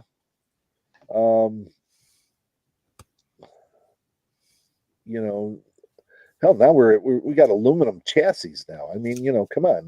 We sit down and we bolt our action into a piece of aluminum. Mm-hmm. And yeah, we spend a little money on it, but some of them are only in the $500 range. Right. And I look at the Macmillan stocks when I was growing up was the stock to have. Yeah. And they haven't moved. They're still where they were at then. $500 for a stock plus fitting. Yep. They didn't you got the stock and there was no groove cut down of it. You had to take it to a gunsmith and have them, inlet it to it, glass bed it, and go from there. At least now you can get it semi-bedded. Yeah. Yeah, I could never afford a Macmillan stock, so I bought the cheap version, the Bell and Carlson. Okay. And what's the other guy? Jason, the other one that with the carbon fiber stocks that's out there. He's kind of like Macmillan, but I can't think of it. Yeah, he's another one. $700 for a stock, Right. $800 for a stock. You go home buy an Infinity stock. Yeah, but the Macmillan stocks, they really haven't even changed either from way back when. Nowadays, yeah, it's good just to go with a chassis over a stock. Well, you're better off with a chassis. You're better off with a chassis if depending upon what you're doing. I mean, unless I'm hunting on horseback, then I'll go with a regular stock. But I'll get a chassis 6 days a Sunday nowadays. Yeah. The ability to I don't have to buy bottom metal because the chassis usually will have it. You're looking at $200 right there.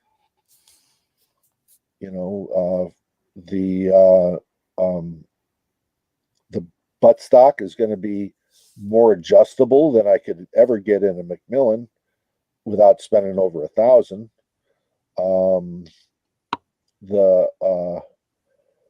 It's going to be cold, okay. But so's a fiberglass stock when you put your cheek down on it.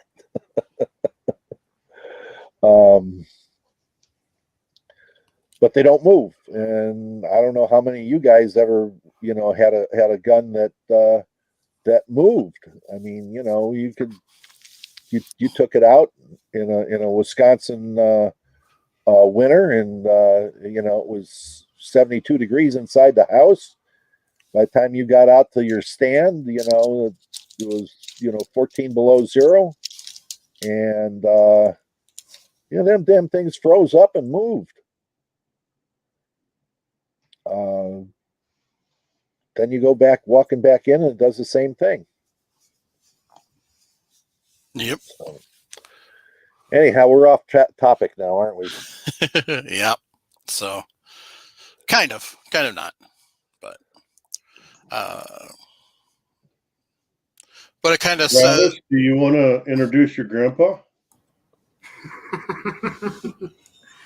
You guys know who this is. You might not have seen his face, but this is Idaho Rogers. Hey, Idaho. How's it going, bud? Believe it or not, he lives in Idaho. How about that? Really weird. And we actually live in the same town, so it's even better. And you just met him? Just what? You just met him? No, I just invited him over for tonight. Okay.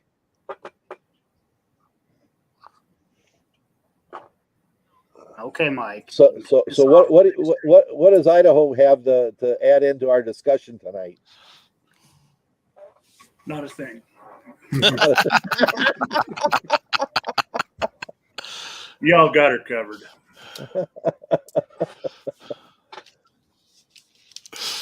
Well, you guys know he did let me borrow that tumbler, and I usually spend your money. He actually spent my money this time, so yeah, he replaced the whole thing, went and bought a whole brand new outfit and brought it over because he didn't want to relinquish the first one, which was, that was nice more of him. than enough. So yeah, he came over and visited his old used beat up one that he gave me. Still looks good. Still looks good. Actually, it's just a recon job for this 1050. I wanted to know where it lived. Oh, Yeah. now I get it. Don't forget the auto drive while you're there. Yeah. Okay. You got to take that too. That's the important part. It's all put together. Auto drive. It's one unit. If he takes it, he's taking the whole thing. It's just easier to unbolt the 4 bolts. That's all you're saying, right? Right. Yeah. Instead of taking just take the 4 bolts off and the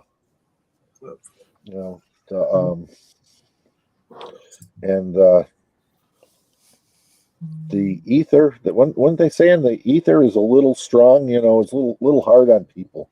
So Yep. The ether bunny. That's right. Mm-hmm. There you go. Yeah, watch out for that ether bunny. It's dangerous. So. Oh, that's why you came over, because Jason texted you and had you come over to double check that I did ship his stuff out. What was you supposed to send him? That's awesome. They said I got proof that items get shipped. Paul Loud even has a video of the target he got last week. So I never did hear anything about the other package that Jason. You did get that, right? You weren't on the show. You weren't on the show that night. You had like parent teacher conference or something that night. I had to go with my mom, talk to my teachers. Exactly. Show your mom your science project you've been working on. Yes, the reports came back satisfactory. Everything's good. Did you clean your locker first though? The drug sniffing dog took care of that.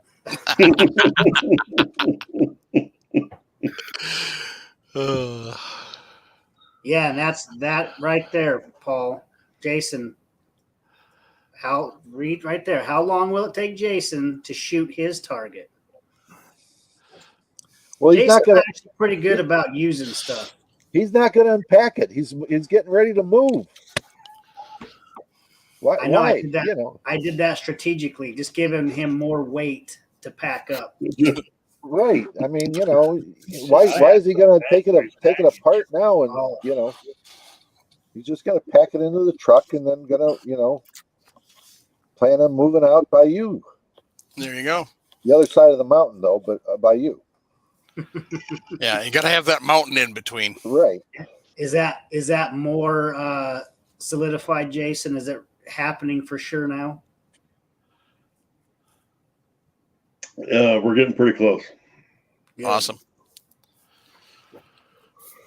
So now he's got to get a couple of accurate rifles so he can go out there and shoot them little pasture poodles that you got out by you, right, Travis? What's that? Pasture poodles that you got by you? I'm not familiar with pasture poodles. What are pasture poodles? A pasture poodle? Well, you call them marmots, I guess, out there by you. always called them sheep. Oh, Idaho says that's what they call sheep around here.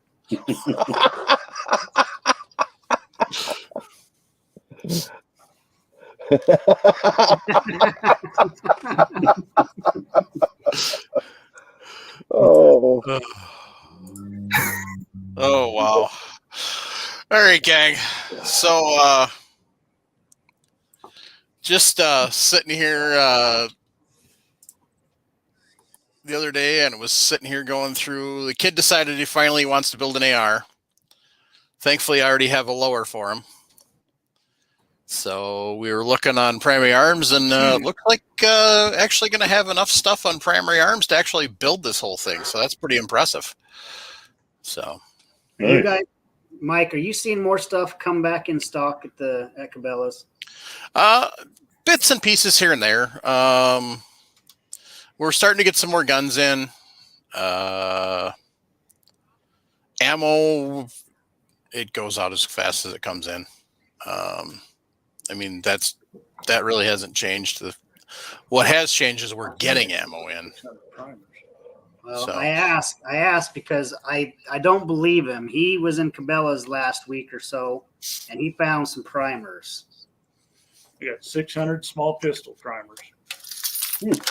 Hey, Travis. Mike, you better not be showing me what I think you're showing me. So. And does Cabela's know that you're skimming off the top? Yep. So, Travis, I got these a couple weeks ago, Cabela's. Yes, that's right. That's 1,000 small. How long did it take you to collect those? About 10 seconds. Oh, they don't. Are there Cabela's not doing a limit? That is the limit, 1,000. Oh, I got ripped off. You got ripped off. I got ripped off. They only let him take 300 and his buddy take 300. Rat bastards. Yeah, it's supposed to be 1,000. So, but well, that doesn't make sense. Selling somebody 300. That's probably about. I don't know. I mean, you're sitting there, you're leaving 100 left in a pack of 1,000, right? Yeah, Oh, and then Travis, I got 400 of these. You just keep rubbing it in, Mike. So I could have had 800 of these, but the fishing manager wanted to get a couple, so I decided to be nice and give him 300 to buy. And then we had a customer come in looking for him, so I gave them 100 to buy. So, Mike, what you need to do is you need to just buy all of them. And then when a customer comes in saying, you got any of them primers? You just go, I can sell you some after work. And then you get to set the price. You got a monopoly on them. Yeah, there we go. Now you're thinking, Travis. There we go. Yeah, well, I still haven't seen any 4350 anywhere, and I've been looking for that. Well, next time I get a pound in, I'll try and grab it for you. No, I need 16. Good luck with that. Yeah, that's the problem here locally. I haven't seen anything whatsoever. Yeah, we've been getting it in. So you've been getting pounds in, right? Yeah. Single pounds. Yeah. Taking it home himself, so nobody else can.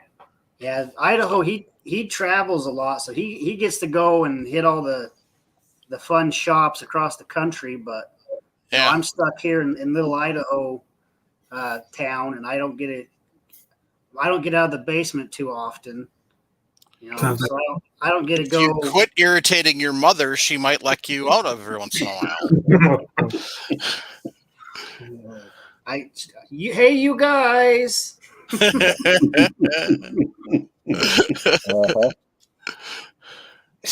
So I get all the Baby Ruths I can eat. I got a good group of friends. I don't know. It's good. Oh man. So yeah, I mean it's starting to.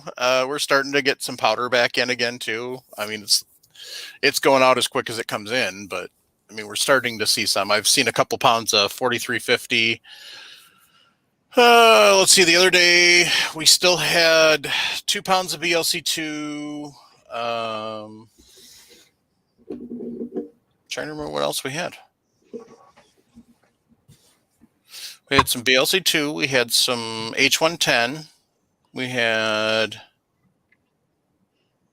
damn it, I can't remember. A couple other common ones. So, but yeah, I mean, it's keeps coming slowly but surely. So. Yeah, well, I heard that we had March had another record sales. What was it, another 13 million Nix checks or something like that? I don't know. I haven't looked yet. So well, with all that stimmy money, I'm surprised it's not higher. Oh, good grief! Yeah, I like those memes where it shows like the politicians giving us peasants our stimmy money, and we all run out and buy guns and ammo and. And that's the truth. Yeah. Biggest gun buying deal in the year. You know. I don't know what did you get, Travis? What 428 and what 4 kids, 5 kids? I got a good chunk. Yeah. Big and chunk. Most of what I kept went to guns and ammo stuff. So yeah. So last year they sold there was 39,695,315 for Nix checks. 3 months in this year, we're already at 12,452.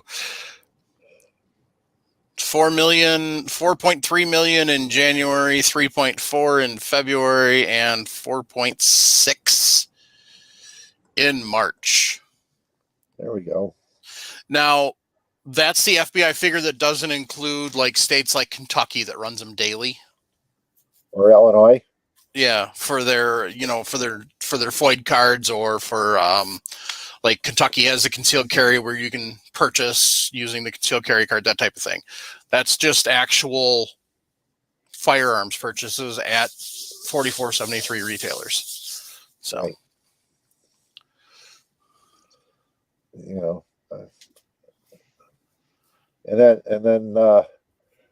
Nick and Ray are over there, and they're in Illinois, and knowing that if you have to get a new FOID card or renew yours, you got a 6-month wait now for a FOID card. You're looking over a year anymore. So, Idaho Rogers, I like 3031. If you notice, I just muted it because I'm sitting here saying, "Why are you posting?" And I'm sitting right next to you. LBJ's got some brass that I'm after, so I was he owes you that organizing a trade. There you go. So I seen you post that, and I says, "You're sitting right next to me. Why would you post that?" That's funny. Not say it right to me. So Red Bullet Junkie's first in line, and I said, "I'm next." So now, Mike, you're third. Yep. Dibs. Oh, good grief. You didn't get me that precision rifle? No.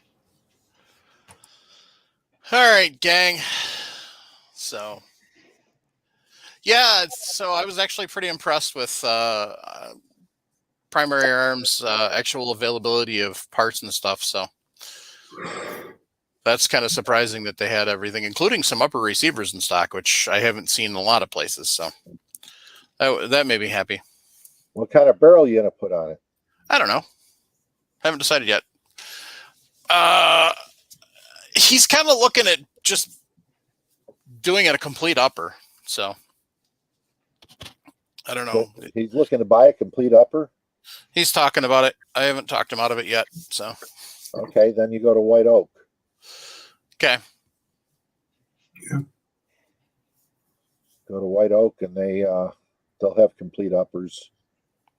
Anywhere from pistol all the way up, but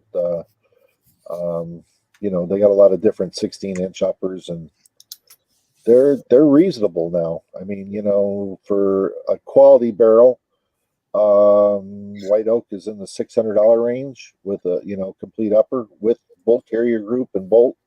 Mm-hmm. So that's reasonable right now. Yeah. You can, of course, then you could also move to a 20-inch with a Bartland barrel on it or a Krager, and you can spend a 800 or 900.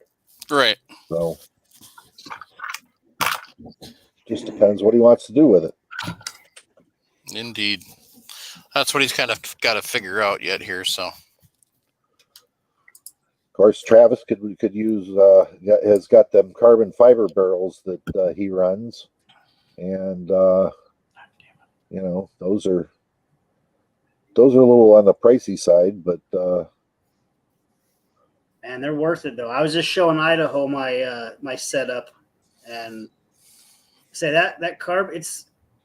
I run a BSF carbon sleeved barrel. It's not wrapped, and you can do a mag dump and then grab that barrel, and it's just warm. It's not even hot. It really dissipates the heat very well. That's good. Yeah, you're shooting 35 rounds in 20 25 seconds with which is a good mag dump, but then you're allowing the barrel to cool off, and having an AR-15 barrel that can cool fast helps with barrel life. Right. Yes. So of course, then again, I'm gonna come out there one summer, and we're gonna go shoot rock chucks and marmots, and you're gonna burn your 22-250 barrel out. Mm-hmm. Yeah, Paul Loud. He says, people still mag dump these days? No, not at all. Not anymore. That's the new flex on the pores is mag dumps. That's right. I don't know what you guys are worried about. I can mag dump. That's not a problem. I got lots of bullets. There we go. Yeah. So. All right, gang. So take time to thank everybody who tunes in every week. I got personal stuff that came up, so I didn't get a chance to get that drawing done from 342, but I still am going to do it. But I found out that I don't have any way to quickly get the names, so I got to go watch the whole entire podcast and write down all the names in the chat for that. So, hey, Nick, you won. No. Anyway, like, wait, what? The booby prize. So, boobies? What? Anyway, so I want to take time to thank everybody who sends us emails at reloadingpodcast@gmail.com. Everybody who sends us texts or leave us voicemails at 608-467-0308. Huge shout out to our Patreons who send us their hard-earned money to help keep this thing going. And different story. Shout out to everybody that on the panel that joins us every week. So greatly appreciate it. Next week we're seating bullets. Holy crap! Wow!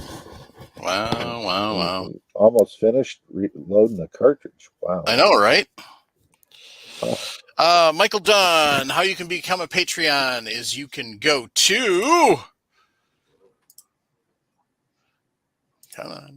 firearmsradio.tv/pledge-reloading-podcast. Now, Mike, is there pledge levels you can do? Why, yes, there is. We've got a $5 and $10 levels, which will get you a sticker.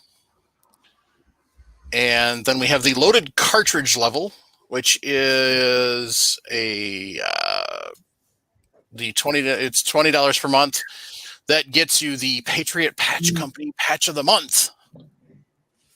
And then we have the Lead Farmer, which gives you a $25 gift card from Patriot Patch Company every month. So, and if you do that and get on that patch life, you can get yourself a sweet patch wall like I've got there. oh yeah. Where'd you get those patches, Travis? This guy I know in California. That's right. Thanks, Jason. Wow, Jason. Patches. That was nice of you to send him patches. I was trying to bribe him, but it obviously didn't work. He sent me all them patches. All the patches.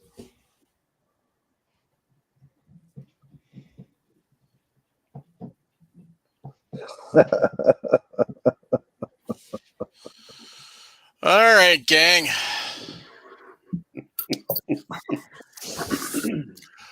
On that note, after Paul Loud fires the last shot of the night, keep your brass shiny.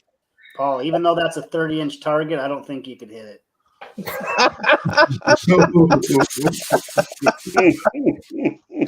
Wow. Brutal. Be an asset, not a liability. Not a matter of if, but when. Jump on the Mill Serp short bus. You know, it's like your grandpa said to me, violence does solve problems. Yep. Go on, get them before they get you. Very few problems cannot be correctly solved with the proper application of high explosives. Support the Second Amendment and organizations that fight for our rights. Biggest thing you can also do is call your Congress critters and tell them, no, we don't want any more anti-gun legislation. And of course, teach your lady to reload. She just might like it. And for Jim, who had to go because it was past his bedtime. Squeeze!